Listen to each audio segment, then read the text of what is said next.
Chapter 20, Burnt Suffering. In the meantime, Chenerah had made contact with Eurymeia, the current leader of Arimaria. They talked via image transmission. The queen was anxious to tell the head of the enemy that the conflict could end now that the new king of Samogijo was ready to surrender. "Hello Lady Eurymeia, we greet you," the queen spoke, bowing her head respectfully. "Greetings, Chenerah. You wanted to see me?" "Yes, and thank you for finding the time. We wanted to let you know that our consort, King Amarok, is on his way to you to confess his transgressions. He should be arriving shortly." The vixen's eyes shone as she fought back tears. She waited a moment and whispered, "You call that misconduct?" "What do you mean?"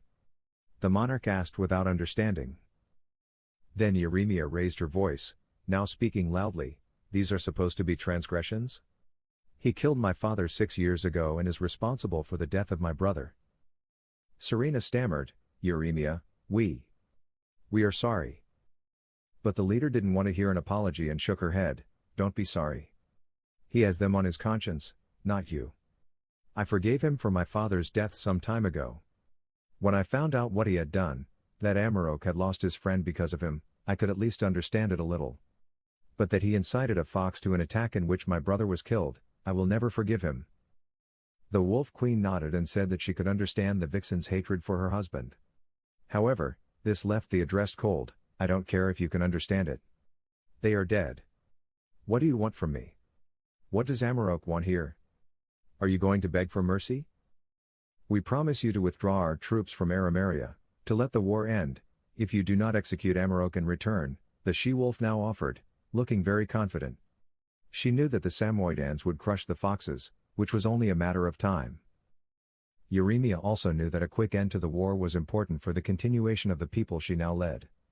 She knew her countrymen, knew of their war weariness, the suffering, the hunger throughout the empire. She thought and sighed. "It's a deal," she then spoke. "I promise you I won't harm a hair on your husband's head. Even for the sake of the old days. But since I must save face before my people, he will be paraded in the public media, convicted by trial, and expelled from the country should there be no imprisonment in the verdict." "I understand," Chenerah nodded. "You have our word that our husband will turn himself in and is willing to face the consequences. What we want is for him to live. The details can be negotiated later." Now the Arimaran also nodded and made another demand, "But Arimaria will not surrender. Withdraw the soldiers and stop the attacks. We will then work out a peace treaty in the next few days and sign it together. What do you say?" "A peace treaty is also in our favor," the regent agreed, her expression brightening. "We all keep our faces and our countries can live in peace." "So be it, Chenerah," Eurymeia spoke, smiling as well. Then the she-wolf offered her to assign some Samoidans to help build Arimaria. An offer that the leader accepted with thanks. "The order to withdraw our soldiers is just being transmitted." Now, the fox female looked to the side for a moment, as she was approached by another person in the room. A male voice spoke, "Mistress, the wolves are securing their weapons and seem to be retreating." Eurymeia nodded and turned her gaze back to the camera. Her tears had dried and she no longer appeared angry with her counterpart. "So that settles it," she spoke. "Let's announce the official end of the war in the next few days.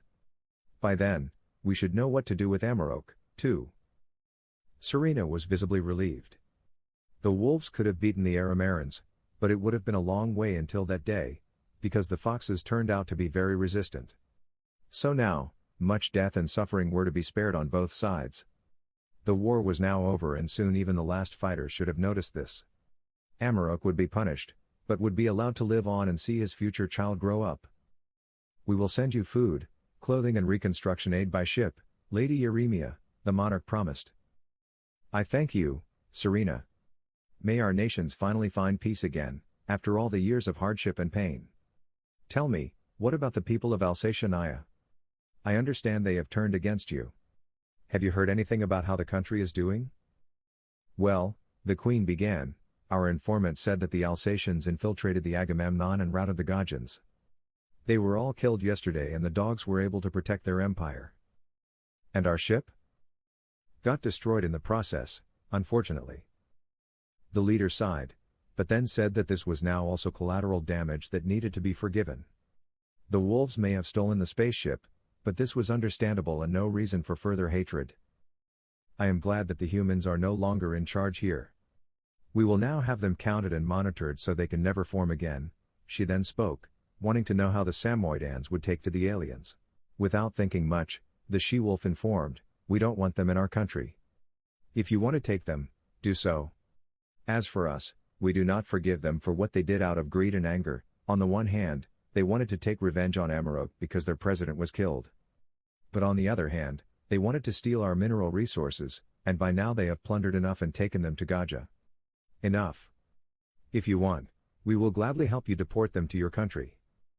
I understand, yes. We will concentrate them all in the west. It will be a while before their starships get back to Alpha Vol. When it does, we'll put the first batch in and send them home. I think it's better that way. We don't want them either. They helped you in the fight against my people. It may be over now, but I still won't forgive them, Eurymia noted, then declared again that she was glad the war was finally over. Serena, who was also happy, then invited her to visit her in her palace. The vixen agreed and they said goodbye, after which the transmission ended. In the mind of the Wolf Queen there was not the slightest doubt about the authenticity of the Aramaran's concessions. Nor was she surprised by the sudden compliance of the vixen, who from now on had put aside her anger and agreed to everything. However, Serena did not care about the background, because it was done, the battle was fought. Silence returned. Peace and quiet. Recreation and healing. Construction and friendship. She would go down in history as the monarch who brought peace, no matter how it came about. Then she sat in front of the communicator for a moment, looked down at herself and whispered, then you too will have your father by your side, Prince or Princess of Samojaja. We look forward to seeing you and promise to hand you a nation in peace when the time is right.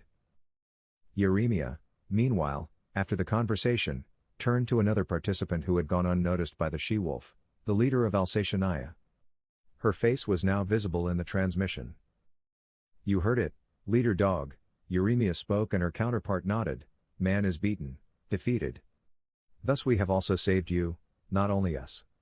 So wolves and foxes can now let the war end. Since you will not surrender, but create a peace treaty, you have not lost either. Good for you. True peace is once he is dead, as you promised me, the vixen interjected. The Alsatian agreed, yes, sure. Everything is prepared. I have sent my faithful Ardos Amarok after him. He will bring me the news of the latter's death then, and I will inform you as agreed. I want him to die. The younger one hissed, clenching her fists and showing her teeth angrily. She had only played the understanding, insightful fawn to Serena before, so as not to arouse suspicion. But now she could leave this game aside, she had forged a perfidious plan with the female dog. I know, she spoke now. I see it the same way, the wolf must die so that what he has done is finally atoned for. The Kesar, however, is also on his way to Aramaria. He left earlier. I don't think he'll reach his friend in time, though, before the hired mercenaries get their hands on Amarok. He will be destroyed, as promised. Good, then I hope you will be right, lead dog. Amarok must not survive. He won't. And I want this pig to suffer for everything it did to me. The Aramaran ruled, tears filling her eyes again. The blind woman nodded again, you shall have your revenge. I have ordered the Gajan mercenaries to torture him and let him live as long as possible. Ardos will stay in the background and intervene should the wolf somehow manage to escape or the Kesar try to free him. However, I don't think that will be necessary. Very good. Praised Eurymia with satisfaction. Her voice didn't sound as friendly as it used to when she was nursing Amarok in the hospital. She was bent on retaliation, no longer a lady, but a dogged, aggressive vixen, to whom the death of Amarok was now the highest of all goals. The war was over, but the Alsatian leader knew that the fox leader would not relent until the murderer of her father and brother was wiped out. A new war could still have flared up at any time. So she organized an ambush for the man in charge to run into before he got to Bolmare. No one but her, Eurymia and Ardos knew about this plan, whose execution was imminent. The women said their goodbyes after Eurymia concluded by noting that she looked forward to hearing from Ardos once it was done. Meanwhile, Amarok continued walking towards Bolmare when he reached the village of Zlay, not far from the capital. He noticed that it had become very quiet in the meantime. Although he avoided any conflict, in the past hours he often noticed that there were smaller flocks of fighting everywhere. This was not so in the village, although the devastation left by wolves and foxes could also be seen here. Now it seemed as if time had stopped. The wolf noticed that Arameria looked similar to Samojija: rubble, ash, fire and dust. Residents who had begun to repair damage and sweep up the remains. Everywhere you looked, there were destroyed houses. The violence had not even stopped at a small village like Zlay. The thought of it saddened him. He hoped, however, that the sacrifice he was willing to make would finally make all the killing stop. A few small stores were already opening their doors at this early hour. It meant that everyday life would go on. Strange that there are no humans to be seen here. Probably they are all in Alsatiania right now, the male thought, and imagined how the shepherd dogs just had to fight the earthlings desperately. Would they be able to do it? Would they have many casualties? What about Chenerah? Was he still alive at all? Oh, fuck him, he told himself and continued to walk along the ruined road to the exit of the village. He would have to walk the rest of the way to Bolmare, because trains no longer ran in the core area of the war, i.e. around the capital. Amarok now avoided walking on streets or entering public places. As a wolf, he would not fare well if a fox or a human found him. In the distance, after quite a while, he could finally make out the Ognazavito and was now on the southern edge of Bolmare. He also saw the hill where the Kopacheka tree stood, which he had planted because of Joliad's death. So he stopped for a moment, sighed, and continued walking. "I'll be with you in a minute, Vixen." He planned to take a short break at his friend's grave before he would have to face his responsibility and face the leader of Arameria. It would be hard to receive her punishment, whatever it would be. Now there was no turning back, as much as he would have liked to turn back. There was no other solution, and he could only hope to get off with a black eye. Would he be arrested and imprisoned? Were the Aramerans still reasonably civilized when it came to a wolf, when it came to him? Amarok believed that his acquaintance with Eurymia would help him. Although she had suffered great losses among her people and her family, Amarok's eventual death would not bring back to her those who had died. As for him, he expected a trial, a conviction, perhaps life imprisonment.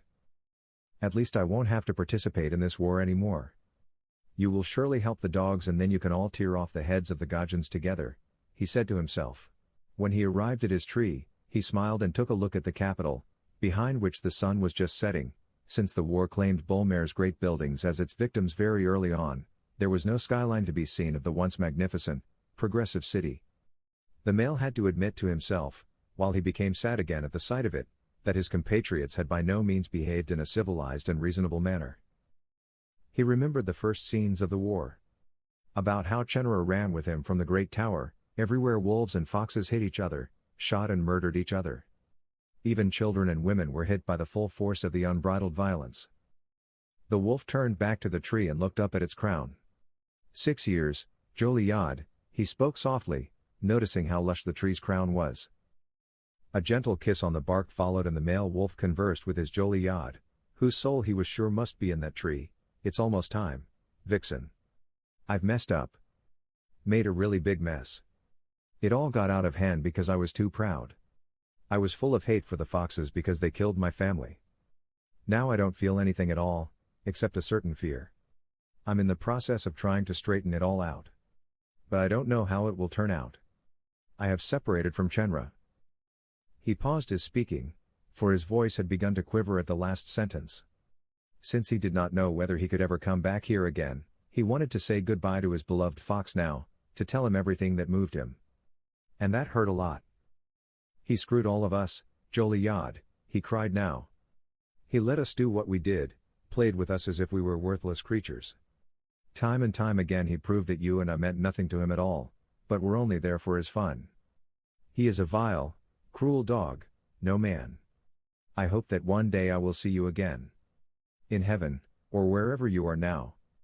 Then we'll be redeemed from everything and can finally be together in peace."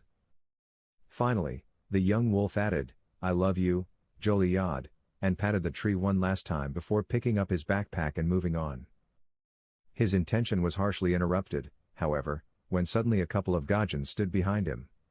He was startled, stumbled backwards and landed on his butt. Completely taken aback, he looked up and asked, "What do you want?" They were 5 people wearing typical soldier clothing and carrying firearms.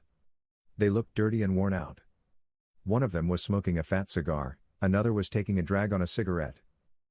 Their front man chewed a piece of gum and asked, "Well, who do we have here? If it isn't a wolf. Out this late? It's dangerous. Don't you know that?" They came closer and formed a semicircle around Amarok when he straightened up. He leaned back against the tree and grasped the hilt of the sword in its scabbard with his right hand. "Guys, I don't hold a grudge against you. Just leave me alone, okay?" He spoke. But the gum-chewing man only spoke with amusement. "Oh, you don't hold a grudge? Well, that's nice. And what if we don't want to let you go? Will you finish us off then, Wolfie? Will you turn into a werewolf then?" The Samo sighed. Although he had recently claimed to want to kill people if he encountered them, in this situation he had to admit to himself that 5 of them were at least 3 too many. It would be wiser to stay calm instead of losing his nerve and risking too much just before Bolmare, the target. "Come on, guys. You guys should let me go. I have to go to the fox leader Euremia. I am Amarok. The Amarok who killed her brother and her father. I will turn myself in. Then the war will be over and there will be no need for further violence." One of the Earthlings spoke softly about the coincidence that the wolf named Amarok had just crossed their path. Their leader, however, grinned broadly and said, "Well, then we can't let you go, Wolfie." The male quickly drew his sword and held it protectively in front of him with both hands. His heart raced, for he suspected that nothing good was intended. "Touch me and it will be the last thing you do," he shouted.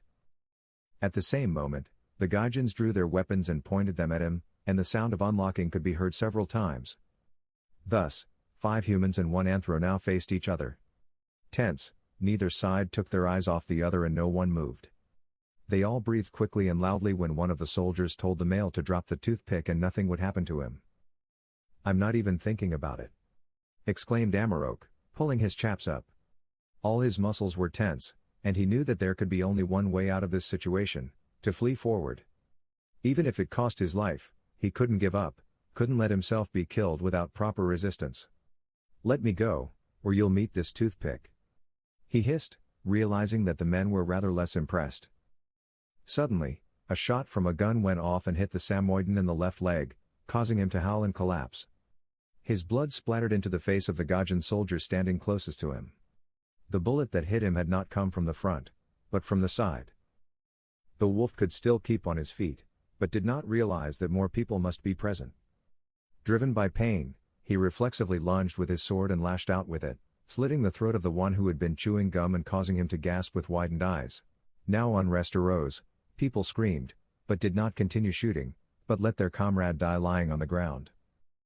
The sword, the end of which was now red with blood, the Samoyeden straightened and held it in front of his face again. His leg hurt badly, but not much blood flowed from it. Panting, the wolf now stood there, his upper body bent, and said, "Well, which one of you wants to be next? Come here, you bastards, and I'll kill you." His face had turned into an aggressive, evil grimace, which revealed his animal instincts. He was cornered, trapped, and now any means would do to free himself from this situation. If they would also kill him, he would try to take a few of them with him to death. But it was not to come to that. Out of nowhere, a dull blow to the wolfish head followed, after which Amarok fell unconscious to the ground and lost the sword. The one who had shot from the background had now crept close enough to knock out the anthro.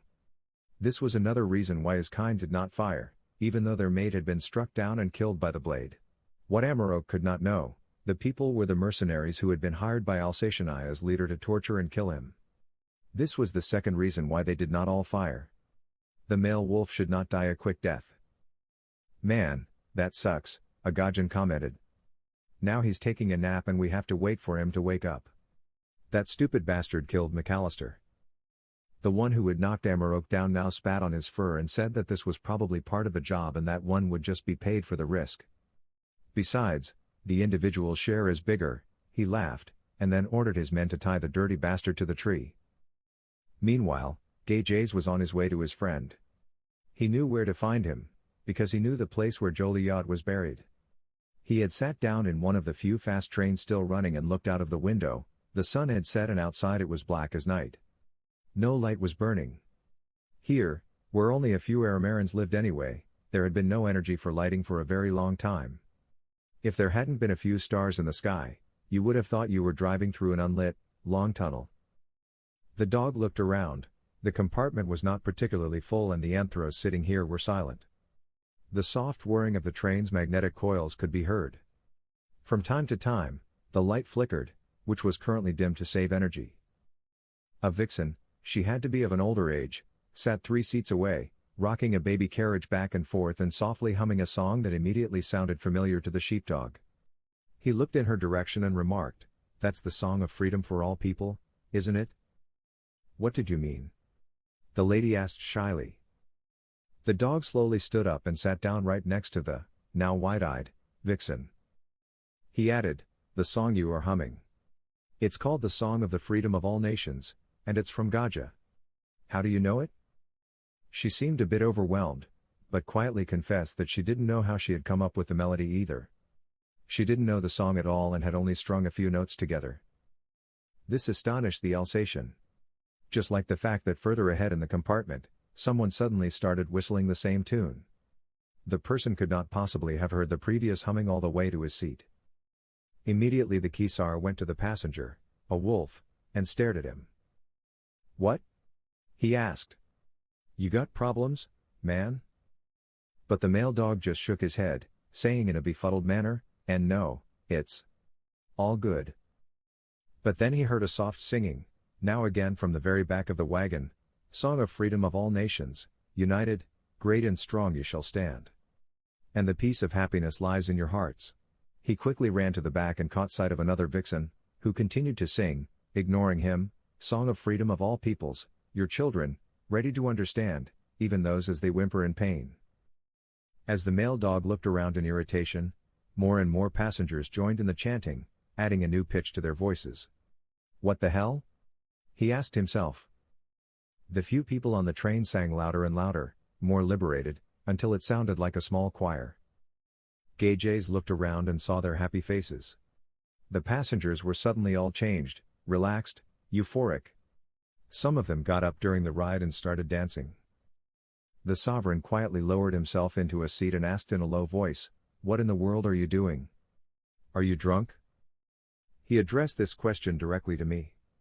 How was he supposed to know that the war had ended, foxes and wolves were free, and the whole world was peaceful again?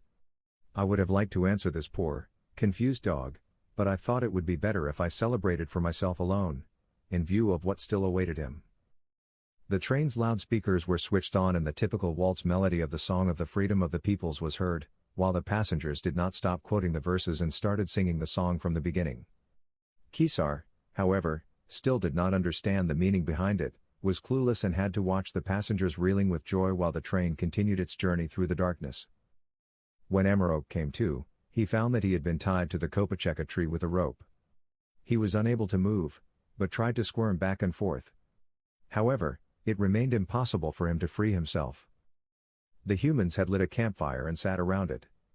There were now 7 of them and the wolf understood that he had been ambushed. While the Gajans were singing unfamiliar songs, telling jokes and drinking, Amarok frantically tried to loosen the shackle. As he did so, he looked at his sword as it lay in the grass just a few inches in front of him, reflecting the campfire brilliantly. "Damn it! I have to get to it somehow." The male thought to himself and groaned strained. This called the mercenaries to attention, who all turned to him and one of them shouted, "Ah, our little king, the little wolf, is awake." He took a brown bottle with him, drank a sip from it and approached the prisoner, who by now regretted having made a sound. "Let me go. Please. I have to fight this war." Before Amarok could speak, the earthling struck him in the jaw with his fist, which he acknowledged with a yelp. "What do you want from me?" he added. In the meantime, the comrades of the hitter were also gathered around the male and ready for what they wanted to do to him from the beginning. One of them pulled a hunting knife from his belt holster and held it to the anthro's throat. Now, little king. Why are you getting all riled up? This is going to be fun." Another of them gloated, slurring his words. He staggered as he also drew a knife and held it to the joint of the wolf's hind paw, which was bloodied from the gunshot, as his heart pounded hard. Amarok wrenched his eyes open, felt the blades on his neck and paw, and pleaded, "Don't do this. Please don't." But regardless of this, the drunk now began to saw with slow movements at the paw joint of the male, who immediately felt an overwhelmingly strong pain and screamed out loudly. The scream turned into a wolfish howl, accompanied by the laughter of the tormentors, as Amarok turned his pain-distorted face towards the sky. "Pretty hard to get through the bone, sir," the sawing soldier remarked. "Then try harder. And you shut this mud up. Is hardly bearable, this whining." His colleagues did as they were told. They took the filthy scrap of an old shirt and pushed it with all their might into the catch of Amarok, who kept screaming, crying and managing to bite at the same time. Despite his own screams and the pain that almost made him faint, the Samo felt himself crushing the stuffing hand with his strong, cutting teeth, making it crack loudly and the metallic taste of blood flow into his muzzle. "Ah, fuck. Fucking hell!" one of the mercenaries yelled out. "My hand. The bastard bit me." A new blow to the wolfish lips followed immediately and dazed the recipient, causing him to lose his hand from the catch. "Aha!" a voice sounded whose owner Amarok could no longer recognize from all the tears. "So that's who you are. Like it the hard way, huh?" Again and again blades cut into his fur. On the legs, the flanks, the shoulders and arms, everywhere the male dog suffered cuts and bled, which after a few more punches ensured that his body was no longer able to feel the pain. Thus, he also did not notice that the man who had sawn on his paw had amputated it completely in the meantime. He held it shakily in front of its owner's nose, grinning and reeking of alcohol. "Look, wolf. Did you lose something there?" he asked smugly and chuckled. Only now did Amarok realize, he was going to die. He would be tormented. Tortured. Destroyed. Death was near. When he understood that the men were so drunk that they enjoyed mistreating someone defenseless, the wolf male closed his eyes and cried. All he could think about was his friend Joliad. Scenes from their past played out. They were together in their parents' house in Selijico, had sex, had breakfast together the next morning. Then they were in Bolmare, walking hand in hand to the leader's headquarters. Unfortunately, the thoughts of the beautiful moments were to come to an abrupt end, because one of his tormentors had a wide pair of pliers in his hands and placed two wolfish fingers between their cutting edges. Immediately the tortured man opened his eyes again, tried to resist, but did not manage. Wildly he moved his fingers so that it would not be possible to cut them off. However, it did not help, because another person kicked him with his boot with full force against the hand that's pressed against the tree, whereupon it cracked loudly, the wolf screamed out again and fingerbones protruded bloody from the furry palm. "All right," spoke the guy with the pliers, "this way then." "Thank you, Jimbo." He took a big swig from the bottle, grabbed two fingers and snatched it from his hand in one go. Amarok's muffled screaming was not heard by anyone here, far enough away from Bolmare and thus the ears of other anthros. So, on the other hand, it was good that no one could see the poor, beaten wolf pissing himself because his hormones were going crazy from all the pain and blood loss. He was breathing heavily, his muscles going limp as he felt the warm urine running down his cut legs, making the inflicted wounds burn. At that moment it was certain, he would not die a quick death. He was defeated and humiliated to boot. The wolf groaned, tried to speak, to plead. No one listened to him, because his muffled pleas and begging were lost in the laughter of the mercenaries, who seemed amused that the wolf had urinated. "Oh, probably not housebroken, our little wolf." "Woof, woof. Bad woof." Someone shouted maliciously. "Hey guys, I have an idea." A voice spoke after the laughter had died down. Blood ran from the wolf's snout and its owner could barely keep his eyes open, blinking again and again. He had no more strength, could no longer offer any resistance. When would they finally kill him? How long were they going to torture him? "Joliad," he thought, "I'll be with you soon, Vixen."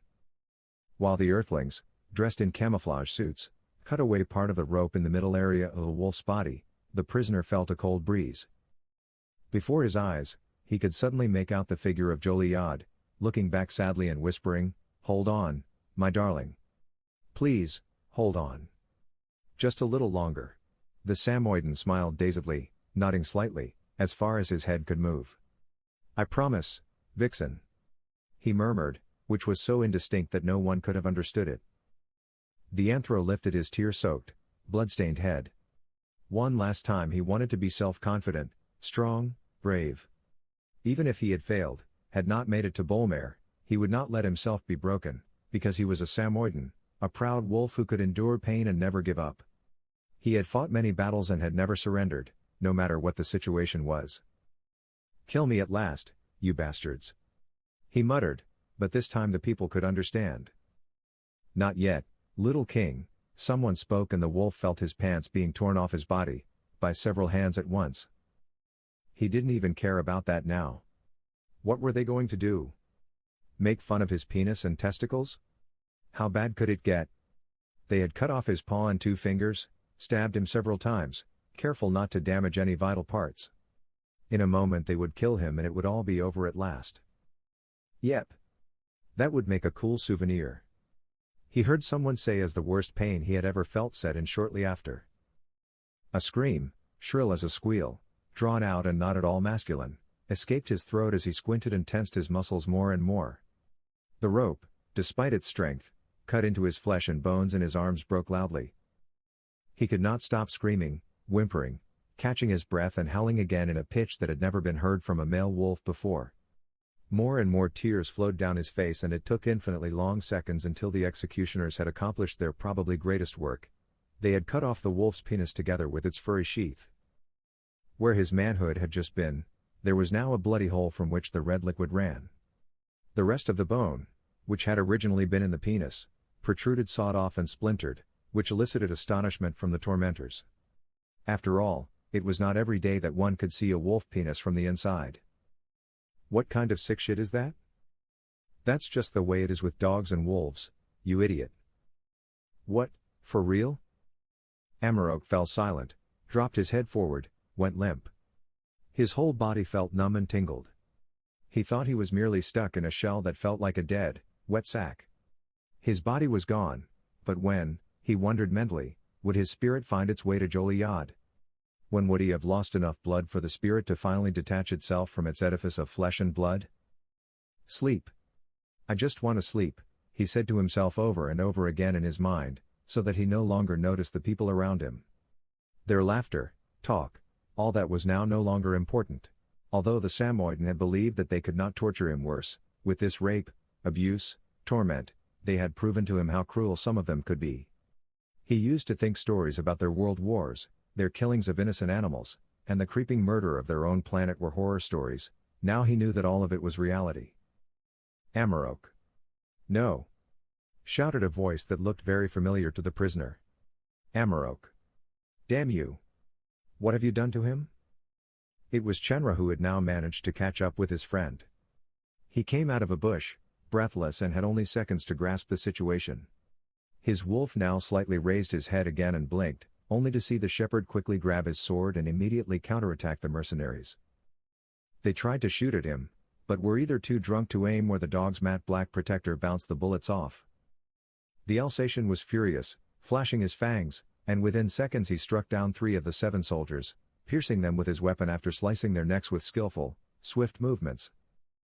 Loud shouts from the Gajans surprised by his appearance turned into gurgling as the dog, full of rage, grabbed the larynxes of 2 more people and ripped them from their bodies with a powerful movement, whereupon they rolled their eyes and went to the ground. Now the shepherd and the remaining 2 soldiers stood facing each other, gasping for breath. The dog growled, "Which one of you wants to be next?" After which one of them hit him in the head with the butt of his rifle. However, when he didn't go down as expected, they both went wide-eyed, with the male turning his head back in their direction and huffing, "So you." Immediately he opened the dog's muzzle and bit the side of the neck of the one who had hit him before. At the same time, he grabbed the second man's head with his hands and clenched his jaw and hands harder and harder. The Gajans screamed but could not free themselves and the Alsatian gathered all his strength.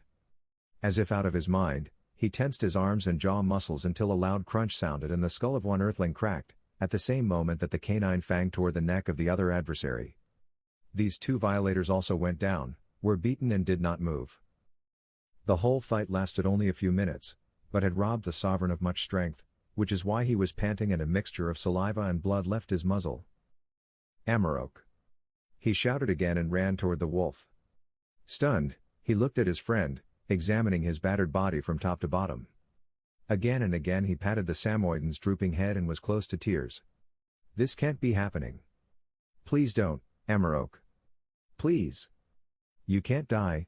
Now the elder began to cry, kissing the young wolf again and again, cutting the rope piece by piece so that he could quickly free him and lay him gently on the ground. The Alsatian laid his head and upper arms desperately on the wolfish chest and sobbed, "What have they done to you? By the gods! No, Amarok, don't die." Suddenly, the wolf gasped and his chest heaved. He coughed slightly and moaned softly, "Che. No. Don't speak, my darling. I am here. You don't have to say anything. Just lie still, okay?" The dog soldier also knew that it was the end for his friend. He did not tell him what one knew from movies and stories. Not that everything would be all right again, help was on the way, or any other empty promises. It was over. Amarok was going to die, had only seconds, maybe minutes to live. Nothing Chenerah could do would change that. "Please, Chenerah," whispered Amarok, so softly that his sad-looking friend barely understood. "I'm with you, Amarok. I'll take care of you, I promise. Now no one can hurt you. Not the architect, not the other humans," Kisar whispered, sniffling, and wiped his bloody muzzle with his arm. "Why you must end it, Chenerah," the dying man demanded, his breathing making a whistling sound. But this command overtaxed the otherwise so detached Alsatian, and so he refused. "No. I can't do that, Amarok. Not with you. I can't. Look at me, my dog." The male wolf continued to ask, which the addressed one did. "Take the sword and finish it, please. Just look at me. I can't do it." Again, the dog looked at his beloved Amarok, became furious, when he had to look again at how they had broken him. They had emasculated him, as the summit of all evil, and humiliated him so. The wolf was covered with cuts and stitches, his shiny silver-gray fur covered with red, sticky paint. He must have been in immense pain. A fact that his companion could not ignore. So he finally nodded and agreed. Slowly he reached for the sword, then knelt over the wolf's body and pointed with the tip to the center of the ribcage, exactly there, where now still its heart beat, which he had become so fond of. Amarok breathed shallowly and smiled slightly. He whispered, "Me and Joliad will be together again, just like I'm sure you wrote down." "But not like this, Amarok." "It wasn't supposed to happen like this," Gajaze confessed. He had long since lost control of what was happening to the Vulpes Lupus Canis, but he also didn't want the life of the once strong, upstanding wolf to end like this. "Go on, Chenerah," the latter now commanded in a firm voice. "Let me go. Please." The Alsatian nodded one last time and stabbed the wolf's chest with all his might. As he did so, he sobbed and clenched his wet eyelids. He instantly sank down on the lifeless torso and cried loudly. Only a moment later, he realized that a faint glow was emanating from his lover's body and flowing around the blade of the weapon. Sadly and curiously at the same time, he watched as the light seemed to merge with the sword and disappear into it completely. He did not know what this meant, but he did not care, because his friend, the wolf, the second protagonist of his story, was now dead. Still kneeling over him, the sovereign threw his head back. Desperate, completely at the end and in deepest sorrow, he screamed as loud and long as he could. This he repeated a few times until his strength left him and he let himself sink exhausted onto the wolf's body. Then, a moment later, he was sitting on the ground with Amarok's head in his lap. He stroked it lovingly and spoke to it, about how sorry he was for everything and that he would make up for it. The crackling of the campfire was suddenly drowned out by the sound of a breaking branch, after which Gajaze was startled. Immediately he drew his sword and shouted, "Who's there?" Although no one came forward, the male recognized the flash of a familiar face in the light for a brief moment. "Artos?" he asked with a loud shout. The person addressed seemed to have observed the situation and had now apparently seen enough, because he turned to walk away. "Artos? Artos!" shouted the mourner, but his companion went on his way, pretending not to hear me. "What is the meaning of this? What is being played here?" Gajaze asked himself and would have liked to run after the other dog. But he couldn't do that now, because he would have had to leave Amarok alone. A dark suspicion crept over him. What if this situation had been planned by someone? What else was his longtime comrade in arms doing here, and why else had he not responded to the calls? Something was wrong here. What it was, he would find out, but first he had to bury his wolf at the side of his friend. He owed him that, and much more. It's done, lead dog. Amarok is dead. Ardo spoke into a communicator after he had been walking for a while and was far away from the action. She demanded details, which the warrior explained to her. Although these were despicable things that had been done to the young wolf, it was also in the spirit of Yeremia, who wanted him to suffer. Very good. The old woman praised sternly. Now there can finally be peace. What about the mercenaries, the Kesar? Well, the male explained, Chenerah killed them all. But there was no way Amarok would survive. They beat him up pretty bad. Chenerah then gave him the coup de grace afterwards and should have buried him by now. All right, so let's save the pay for the men. What about you? Has anyone seen you? She wanted to know. Ardos was silent until she repeated her question more forcefully, and then admitted, I'm afraid so, leader dog. Chenerah saw me leave. For a moment there was silence on the other end, but then it was, never mind. He can't prove anything, only has suspicions. Kesar or not, he won't be able to make anyone believe that we were involved in any way. If he becomes dangerous to us, we'll figure something out. It's good that it's done. We'll discuss it after you arrive.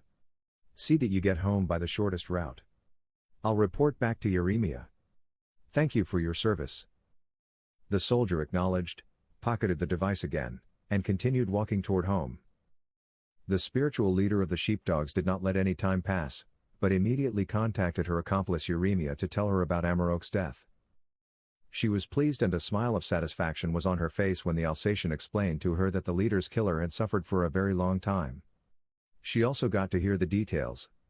The more cruelly her interlocutor formulated, the more satisfied she looked and praised at the end, then the debt is paid very generously.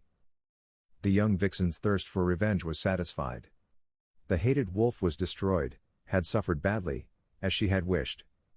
There remained only the task of selling the story of his wife, Chenerah, as an unpredictable event. But she was sure that this would present no difficulty. After all, there was now peace between the races and the Wolf Queen would now buy everything from her, if only not to endanger the new peace. Just as she had planned, it came to pass. Yeremia told the she-wolf that Amarok had never arrived at her place and that his body had been found near the Ognazavito. There would have been a hiding place with some people who would have murdered him in drunkenness. This can't be, exclaimed Chenerah in shock. Are you really sure it's our husband? Unfortunately, yes, Chenerah. We took a sample of his genetic material. There is no doubt. Tell me, where is he? Can we see him? She asked, but the vixen shook her head. You certainly wouldn't have wanted that. Those pigs messed him up badly. We've already cremated him, at least what was left of him, and scattered the ashes in the wind, as is your tradition. What? Shouted Chenerah angrily. You have cremated our husband, the king of Samojija, without asking us for approval? What kind of tradition is this, Yeremia? We are planting a tree where we buried our loved ones. How could you? It is monstrous. As planned, the vixen apologized several times to the weeping queen. She asked for forgiveness, played the clueless and feigned sympathy. She claimed to have been misinformed about the Samoyeden death rites. Chenerah, I'm really sorry. You have to believe that. It can't be helped now. I know it's irreparable, but let's keep working on peace. I would have liked to send your husband home to the kingdom, but I couldn't have known that. The older she-wolf interrupted, struggling for composure. Very well, whatever has happened, peace is agreed. As queen, we stand by our word. After all, you can do nothing for his death. We would have wished that our Amarok had come home, but fate would have it otherwise. Unfortunately, yes, you're right. If there is anything I can do, please let me know, Yeremia offered her. But the regent shook her head, proud as she was. Let it be, Yeremia. Your country and your family have suffered enough from all this. Let us drive the people from here. Nothing but shame, death and desolation has he now brought to our two peoples. Again the Aramara nodded and crowned her spectacle by vowing, May Amarok's death not be in vain and remind us that both our nations have suffered from the Gajan's greed. We will drive them out, soon enough. I promise you that, my friend. Chenerah, who had meanwhile buried his friend, now asked himself many questions as he leaned motionless with his back against the Kopacheka tree where Amarok had been martyred. Under him he had buried the wolf now also, so that he and now his fox could find their rest in eternal togetherness. The dog stared dejectedly at the fresh, damp earth and the blood on the bark of the tree. He pondered over the things that had happened recently. How am I ever going to make up for all this, Amarok? He asked himself as he looked at the bloody sword. He sighed aloud, for it occurred to him that with the death of the second protagonist, Amarok, the second part of his story would also end. At some point, as a human, he would have sat around on Gaja and written down these last lines, perhaps grieving over how everything developed, what sacrifices this book demanded. Why had the architect snatched control from his dog? Why now is Amarok? Could not close the second book, without all the violence, the pain, the grief? It struck him that it seemed to be in the nature of Vulpes Lupus Canis to be marked by doubt, violence, grief and mysticism. Many things happened that the male, who looked at Amarok's grave with tear-filled eyes, did not understand.